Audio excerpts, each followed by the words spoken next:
Pernah nggak sih kamu duduk sendirian malam-malam di kamar kos kecil, di kota yang asing, sambil nanya ke diri sendiri, sampai kapan aku harus bertahan kayak gini?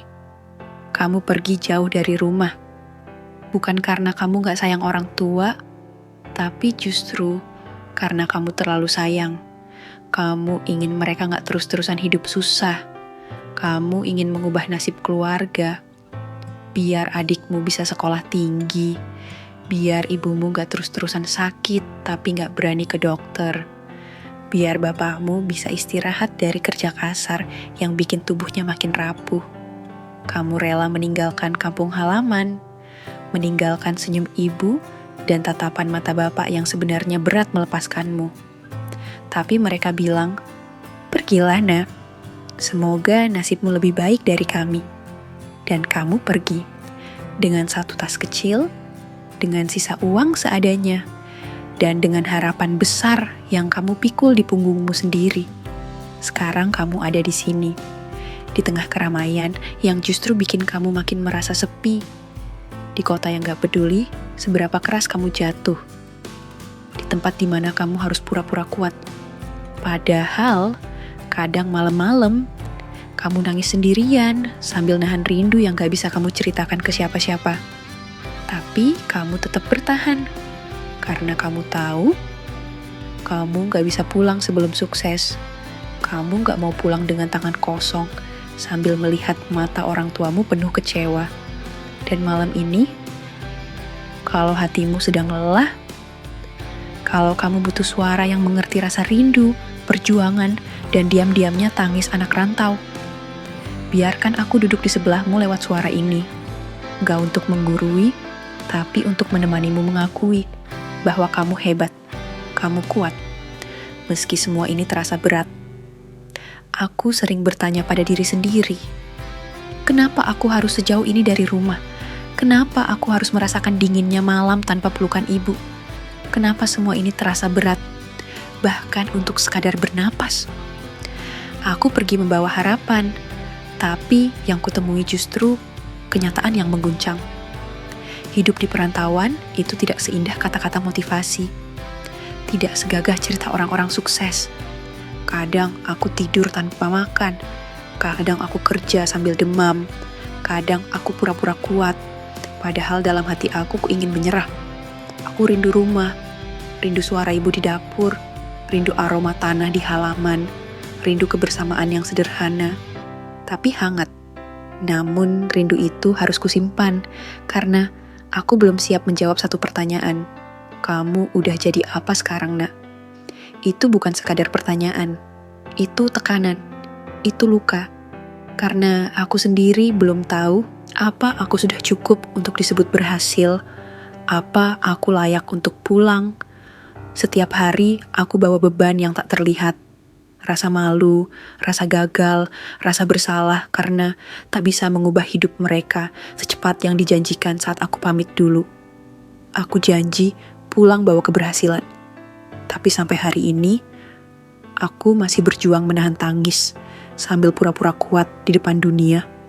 Dan jujur, aku takut mengecewakan, takut dianggap anak yang cuma bisa berjanji tapi tak kunjung menepati. Takut pulang hanya untuk melihat kekecewaan di wajah orang-orang yang percaya padaku. Terkadang aku merasa aku hanya berjalan sendiri dalam gelap, dengan doa-doa dari rumah sebagai satu-satunya cahaya, dan aku terus melangkah, meski langkah ini penuh luka yang tak terlihat. Kadang aku duduk sendiri, diam, bukan karena tidak tahu harus apa, tapi karena hatiku terlalu penuh untuk dijelaskan. Aku ingin pulang, tapi aku takut. Takut melihat mata ibu yang dulu penuh harap, kini harus menahan kecewa. Takut mendengar tanya ayah yang mungkin tak terucap, tapi terasa di udara. Sudah sejauh ini, tapi kenapa belum ada apa-apa yang kamu bawa pulang, nak? Aku hidup dalam bayang-bayang ekspektasi yang tidak pernah mereka ucapkan, tapi aku tahu mereka menaruh seluruh hidup mereka padaku. Dan aku merasa gagal, bahkan sebelum mencoba menjelaskan. Aku tidur di lantai yang dingin, makan seadanya, dan tiap pagi bangun dengan punggung pegal, tapi hati yang lebih sakit. Tapi aku terus berdiri, karena aku tahu pulang sekarang bukan jawaban. Pulang sekarang hanya akan menunjukkan bahwa aku menyerah. Terkadang aku iri melihat teman-teman bisa pulang saat lelah, bisa bercerita di meja makan, bisa menangis tanpa harus ditanya, "Sudah dapat kerja belum?" Sementara aku menangis dalam diam karena air mata di perantauan ini tak boleh terlihat. Aku takut dianggap lemah. Aku takut dianggap menyia-nyiakan harapan keluarga. Ada suara dalam diriku yang terus berkata, "Bertahan sedikit lagi, sedikit lagi. Nanti semuanya akan terbayar." Tapi berapa lama lagi harus sedikit lagi itu kutahan? Kadang aku bicara pada Tuhan di malam-malam sepi. Kalau memang harus sakit dulu aku rela. Tapi tolong, jangan biarkan sakit ini sia-sia. Jangan biarkan aku pulang dengan tangan hampa, karena aku lebih takut mengecewakan mereka. Daripada mati kelelahan di sini. Aku mulai lelah, bukan karena aku tidak kuat, tapi karena terlalu lama pura-pura kuat. Karena terlalu sering memaksa hati untuk percaya bahwa semua ini akan baik-baik saja. Padahal, aku sendiri tidak tahu kapan tepatnya baik-baik saja itu akan datang. Kadang, aku melihat ke langit malam dari jendela kontrakan sempit dan bertanya, "Tuhan, apa aku sedang dihukum atau sedang Kau latih menjadi lebih kuat lagi?" Karena aku benar-benar tak mengerti lagi bedanya. Aku hanya tahu rasanya hampa, sunyi, dan seringkali seperti hilang arah. Semua orang berkata, aku hebat karena berani merantau. Tapi, tak ada yang tahu berapa kali aku ingin menyerah. Berapa kali aku ingin pulang. Bukan ke rumah, tapi ke tempat di mana aku bisa merasa utuh kembali. Dulu aku kira, mengejar impian berarti akan ada rasa bangga di ujung jalan. Ternyata, yang lebih sering datang justru rasa hampa setelah lelah yang panjang. Bukan karena tak ada hasil, tapi karena ternyata aku kehilangan diriku sendiri dalam prosesnya. Aku mulai rindu menjadi versi diriku yang dulu, yang tertawa tanpa beban, yang tidak hidup dari satu tagihan ke tagihan berikutnya, yang bisa bilang, "Aku capek," tanpa takut dianggap lemah. Dan entah kenapa, dalam segala rasa lelah ini, aku justru merasa paling sendiri saat ramai-ramainya dunia. Saat semua orang terlihat tahu arah, aku justru berdiri mematung, bertanya, apakah ini jalan yang benar, atau aku cuma terlalu keras kepala? Tapi, di balik semua itu, ada satu hal yang membuatku tetap berdiri, walau lutut ini nyaris tak sanggup lagi menopang. Satu suara kecil dari dalam hati yang berbisik pelan. "Sudah sejauh ini, masa kamu berhenti sekarang?" Dan dari bisikan kecil itu, aku belajar lagi untuk bernapas. Untuk percaya bahwa mungkin hari ini belum cerah, tapi aku sedang menuju ke sana. Dan meski tak ada yang melihat perjuanganku, Tuhan tidak pernah buta. Kalau saat ini, kamu sedang berada jauh dari rumah, sendirian di kota besar, tidur di kamar sempit, makan dengan seadanya, dan bekerja tanpa tahu sampai kapan ini semua akan terbayar. Aku ingin kamu dengar ini baik-baik.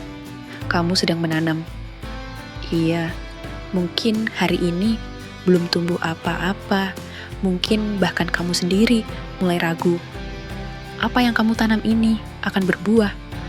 Tapi ingat, tanah yang paling keras sekalipun bisa merekah kalau diberi waktu dan kesabaran. Dan kamu sedang berjuang bukan untuk dirimu sendiri saja. Kamu sedang menyalakan harapan di rumah yang selama ini hanya tahu gelap. Setiap langkahmu di tanah rantau ini adalah surat cinta tak bersuara untuk orang-orang yang kamu sayangi. Untuk ibu yang tak pernah berhenti mendoakanmu meski hanya lewat bisikan. Untuk ayah yang mungkin tak pandai berkata lembut, tapi selalu bertanya diam-diam, "Anakku baik-baik saja di sana?" kamu sedang mengubah arah hidup. Bukan semua orang berani melakukannya. Bukan semua orang kuat menanggung rindu sebesar itu tanpa bisa pulang.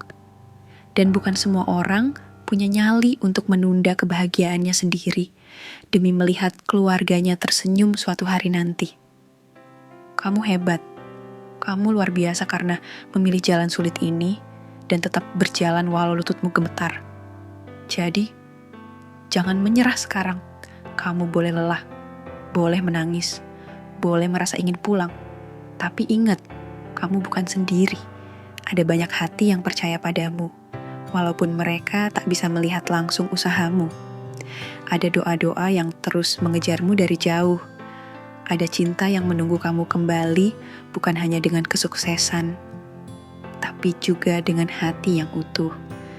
Dan kalau suatu hari kamu berhasil, dan aku percaya kamu akan berhasil, ingatlah hari ini. Hari saat kamu hampir menyerah, tapi memilih bertahan. Karena kamu bukan sekadar anak rantau. Kamu adalah anak yang membawa mimpi seluruh keluarganya dan sedang menjadikannya nyata.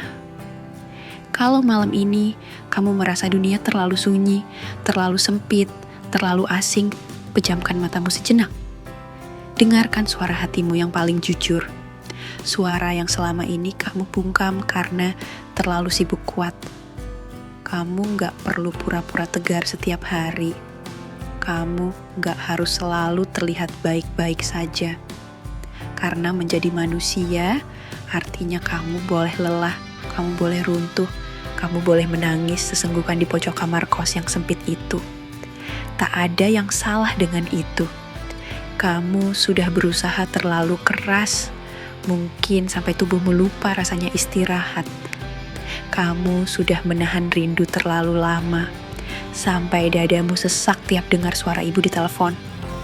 Kamu sudah memaksa senyum, padahal di dalam hatimu ada yang pecah berkali-kali. Tapi tetap, kamu memilih bangun setiap pagi dan berjalan lagi. Itu luar biasa. Banyak orang hanya melihat hasilmu nanti, tapi aku ingin kamu tahu. Perjuanganmu hari ini, keringatmu, air matamu, semua itu tidak pernah sia-sia. Kamu sedang menanam harapan di tanah keras. Dan walau belum tumbuh hari ini, percayalah, suatu saat akan mekar. Pelan-pelan, diam-diam, tapi nyata. Dan ketika hari itu datang, kamu akan berdiri di depan rumah, memeluk ibu dan berkata, "Bu, aku pulang. Meski tak membawa dunia, aku membawa diriku yang telah bertahan." Kamu bukan sekadar perantau. Kamu adalah anak yang memilih jalan paling berat demi masa depan yang lebih baik. Kamu adalah suara harapan yang tak pernah padam di hati orang tuamu. Dan di balik semua luka yang kamu simpan rapat-rapat, kamu adalah bentuk cinta paling murni yang sedang berjalan jauh untuk pulang. Jadi, malam ini biarkan air matamu jatuh, biarkan hatimu bicara. Dan setelah itu, tidur dengan tenang. Karena besok, dunia menunggu kamu bangkit lagi. Aku tidak tahu namamu, tapi aku tahu rasanya menjadi kamu. Dan aku bangga padamu.